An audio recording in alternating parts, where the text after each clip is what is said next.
Hi, everybody. This is our final adult forum for this spring. And we are actually ending with our series of conversations about race. Unfortunately, due to time and due to constraints, I was not able to bring someone else in on this conversation. So I kind of want this to be a conversation with you. I want you to really think about some of these pieces, and I'm going to ask you questions as we go along that I want you to ponder. And this last conversations about race that we started last summer, the last one today, I'm going to really focus on the criminal justice system, policing all the way to the prison and parole and everything. And I just want to start out by saying that a year ago, I knew zero of this information, none of it, because this is not something that is on the radar of most white people. This isn't in our experience. It's not in our education. We don't talk about it. I had to go out of my way to watch like the documentary 13th. Started to read books that were recommended to me, and also attended a class online led by a variety of Black activists and lawyers and things like that talked about the criminal justice system. And I took extensive notes, and it was all stuff I'd never heard about. And I also was dumbfounded that this information was true, because it was so sad and so wrong. And it made me think how broken so many pieces of our system is. So when you hear people say stuff like defund the police and abolish the police, maybe you have a gut reaction to that, okay? That's normal. Those are little tiny phrases that have a huge story of millions of people's stories over decades, and activists collecting information, stories, techniques, and ideas that cannot possibly be understood without looking beyond that title. Unfortunately, the news media waters everything down to little sound bites and doesn't often do the work to explain well, maybe like NPR would, but most news stations is just going to give you the bare minimum understanding, and it can often be biased by the perspective of the person who's giving that information. So I want us to just take a breather and stop, and that's partially what we're going to be talking about is what is behind all of this stuff? And the other question that I want to put forward for you is, growing up, what was your impression of police? Like what did your parents teach you? What did you see on TV? What was the community understanding? And if you're white like me, the basic understanding I had of police is that they are there to help you, that if you're in trouble, that you go to the police, that you call the police. I've had very few interactions with the police in my life. When I was 8 years old, I got lost, and a police officer came and took me to where I needed to go. I was stopped a couple times for speeding. Here's the most amazing example of this. When I was 21 years old at Luther College, I was a teacher's assistant, and I was going to go to pick up a professor in the Rochester airport. So I was driving 2.5 hours, and I was driving in a Luther College car. Didn't bring my license, brought my boyfriend along with me, and we're driving through these small towns, and I leave a small town, and the speed limit's 55, but Siri is going 85 because I have a lead foot. Cop pulls me over. It's dark. We are far away from Luther College. I'm driving in a car of which I have no driver's license, no registration for anything. He simply puts the stuff in, and then he lets me off with a warning.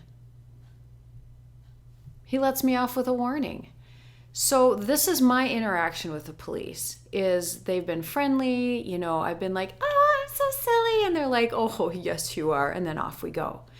So if somebody said then that there have negative interactions, or that there is this body of evidence, naturally, my natural instinct is from the television shows I watched, from the way I grew up, from my own personal experience, that doesn't make sense. It's a disconnect. It's like my lived experience and what I've seen on the media is different from what I'm being told by Black activists. So what's going on? So we're going to explore that together. The first thing we're just going to talk about is policing, because that's been a huge focus in the last year since George Floyd. And the focus has been on police brutality in general. And that comes from the idea that stops that may be unnecessary in the first place escalate incredibly quickly, and they end up with a Black person dead.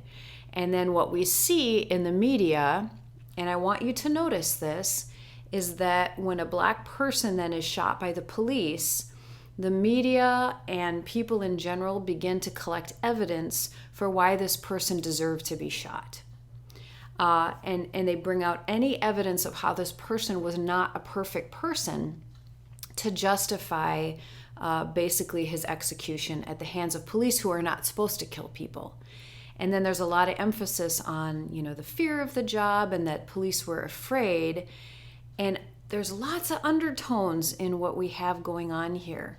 What we don't know is that in America, we have a massive foundation of being taught from the very beginning, from the minute that Black people were free, there has been an undertone of teaching people that you need to be afraid of Black men because they can't control themselves. They're extra strong, they're superhuman in their strength, but yet they don't have the reasoning, they're wild, and they will come at you, especially your white women. So protect your white women. This is a narrative that I never heard with my ears, but it is one that has been woven into the understanding of America. And if you look on the news, in growing up in the 80s and the 90s, most of the Black people I saw on television were being arrested. And there was some intentionality behind that.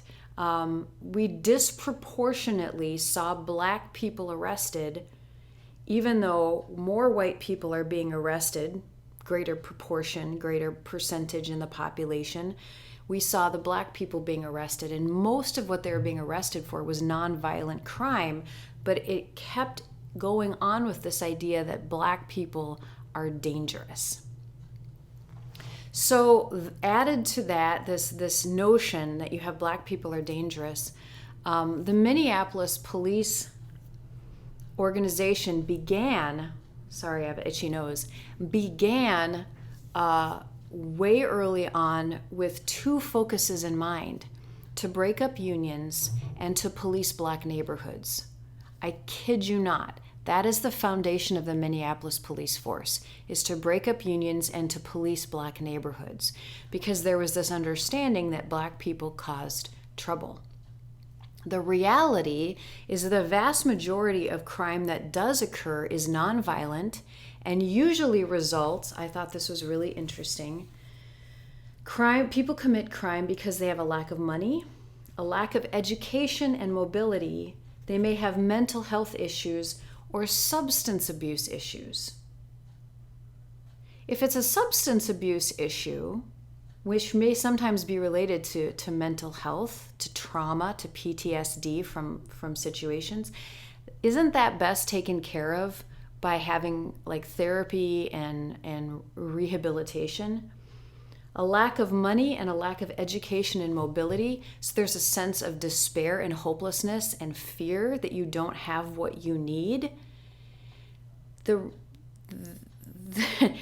You can have public resources then put into changing that completely. So automatically you can see how crime would be reduced if money was being put into schools, into scholarships, into raising the minimum wage so people had money. If there are more systems in place that allow for possibilities for Black people to get what they need and to have the life that they want, crime goes way down. So that's the first thing. The second thing is that a lot of Black people will tell the stories, and this is millions of stories, and the data proves it, that more Black people are stopped at traffic stops for minor violations, and oftentimes will then have their car searched for drugs or things that don't make any sense with why they were stopped. If I was stopped for speeding, I wouldn't necessarily expect the cop to go through my car and to have me come out and put my hands on my car as they searched for drugs. But that is the experience of Black people. So there's that deep concern that there's being stopped for no reason, and then if there's any sort of non-compliance or even with compliance, often things can escalate. So there's a great fear in the Black community. They're not grown up to trust cops because that's not their lived experience. So there's a lot of fear. And one of the things we heard with Dante Wright was that he had no violent background whatsoever. There were extenuating circumstances that were not unique to him with his warrant. And there was no reason to fear or harm him, but he was afraid. He was afraid because George Floyd had complied and was not resisting and ended up being smothered to death. So he had no reason to think something similar might not happen to him. So I know I'm just telling stories now, and I want to keep this to statistics, but the stories matter because you get millions of stories together that the Black community knows that we don't, that white people don't. And that's the tricky part. It's for this reason that defunding the police and abolish the police came about, because defunding means to put funds into the community and social programs that will prevent crime and also take away unnecessary work from officers. Right now, if I see someone on my street who's acting strangely, I don't know who else to call but the cops. And that may not be the right choice. It may be somebody who's having a mental health crisis, who may just need medication, who may just need to be walked home safely. There would be people who are not officers who would be trained to know how to do that. I don't know who they are. That's not what I'm going to call. So if you put more money in schools, you put more money into community programs, officers would have less to do and they could focus on actual crimes, which would be a much smaller deal. People have even talked about traffic stops being not a police officer job, but that there'd be a special group of people who would do traffic stops that didn't have guns and that didn't have arresting capability, because 99.9% of traffic stops are not lethal. Nothing bad happens. That is a statistic. Abolish the police is seen in a similar way, where it's saying the vast budget for police is going to go into community and social programs. But the difference is the police structure as we know it wouldn't exist. And our fear, as we've been taught, is if police aren't around, there will suddenly be more crime. But as I said, why does crime happen? Lack of money, lack of mobility and education, mental health, and substance abuse problems. Not usually because of opportunity. There's no police, so I'm going to commit a crime. Okay. Because we have the belief as white people that Black people are dangerous and that there's criminals everywhere, we want there to be a lot of police. And Black neighborhoods are over-policed. And the idea of if you follow the law, you won't have trouble with the police is just not statistically proved to be true. For first reason, a lot of people will report being stopped for little to no reason. For example, they'll be stopped by the police officer and asked, "Why are you here?" Because this is my house, because this is my neighborhood, because I'm going shopping. So there's that level of fear of just being stopped and for absolutely no reason. Now, let's say there is a reason. Let's say that you're speeding. When I'm speeding and I had a ticket, I had zero fear that my biggest fear was getting a ticket I couldn't pay. Never in my mind did I think, this may be the last day that I'm alive. So altercations, or the police perceiving, because the police are not immune from this cultural theory that black men are dangerous. And so this cultural thing gets implanted in police too. And so they're going to pull over a black man, assume that he is dangerous, and then potentially overreact. So there's so much training, such a change in procedure that needs to happen. Now, moving on to something slightly different is the war on drugs. And in the 90s, President Bill Clinton created the 3 strikes you're out rule. This had a huge impact on the black community, very, very negatively.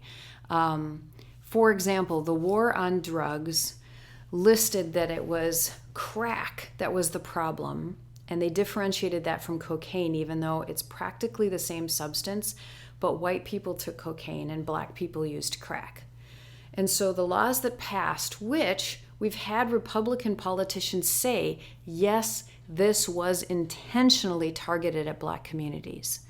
We've heard that, we have that on record for them to say. So these laws were passed that empowered police officers to stop black people more often, to look for drugs, and then arrest them if they had drugs, but the same consequences would not happen for white people.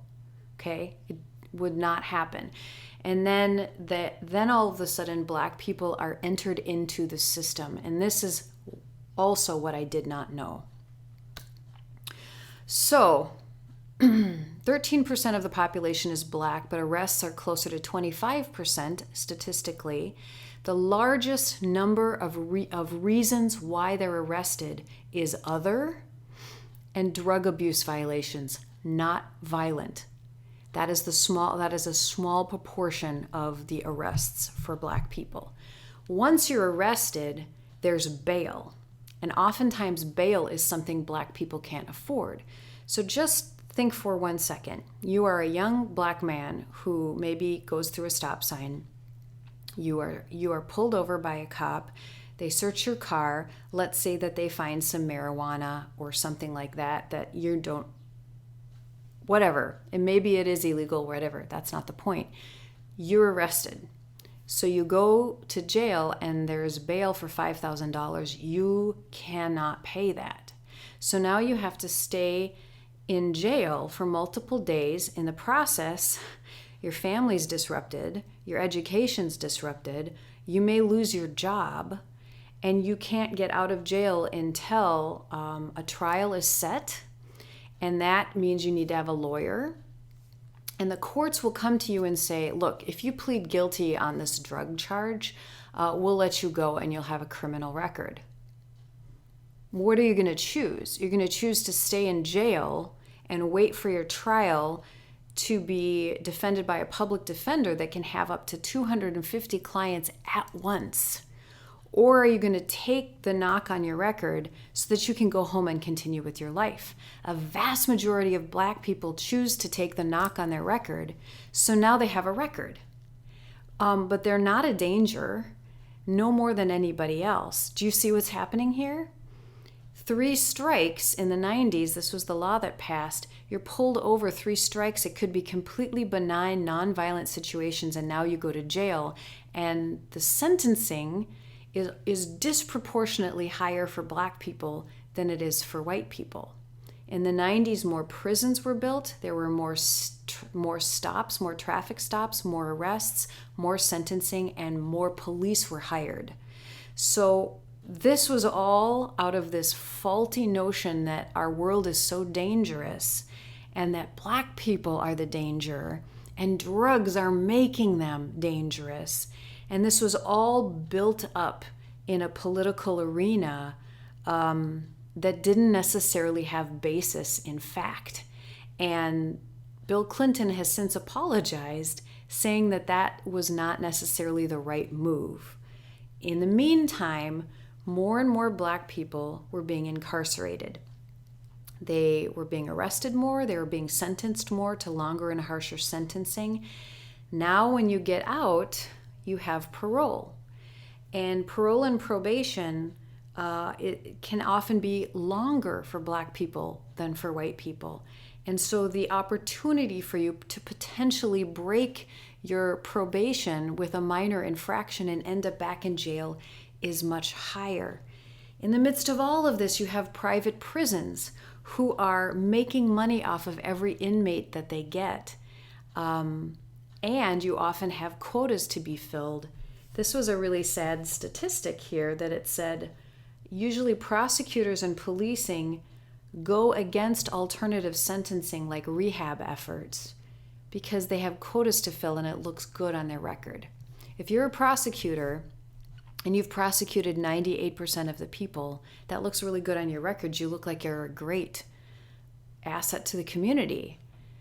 It doesn't matter that maybe half of the people you put away couldn't afford a good lawyer and they're not a danger to society, and this is all just sort of a worked up system. All right. The last thing I want to say is that oftentimes teenage Black men are tried as adults. They stop being juveniles. This is something that doesn't happen necessarily with white boys. In fact, we can see if you're rich and white, you tend to get off on amazingly awful crimes, rape and things like that, with the least amount possible because you have such a bright future. So there is really a double and a triple standard going on in our communities. All right. So what can we do? What can we do about this? I hope you're seeing that the reality of the situation from the perspective of Black people is the deck is so stacked against them that the statistic that 1 in 4 Black men at some point in their life will end up in jail does not mean that Black people are more violent or even more tilted to crime.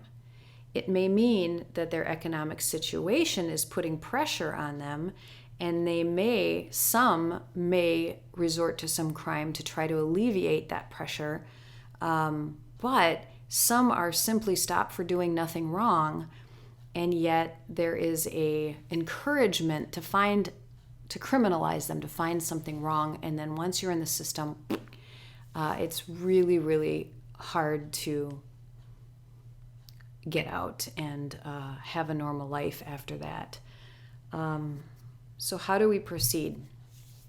1, we need to have unfair laws that target the Black community, like stop and frisk and the war on drugs and 3 strikes you're out. Anything that encourages police officers to pull over Black people. Intentional harm by lawmakers, differentiating between crack and cocaine and things like that, that all needs to be out in the open and to go away. Then we need qualified immunity and the environment of unchecked power that makes it nearly impossible to stand up to police who are causing injustice or violence with little repercussions or follow-up if there's a complaint. This creates powerlessness in the community that feels threatening.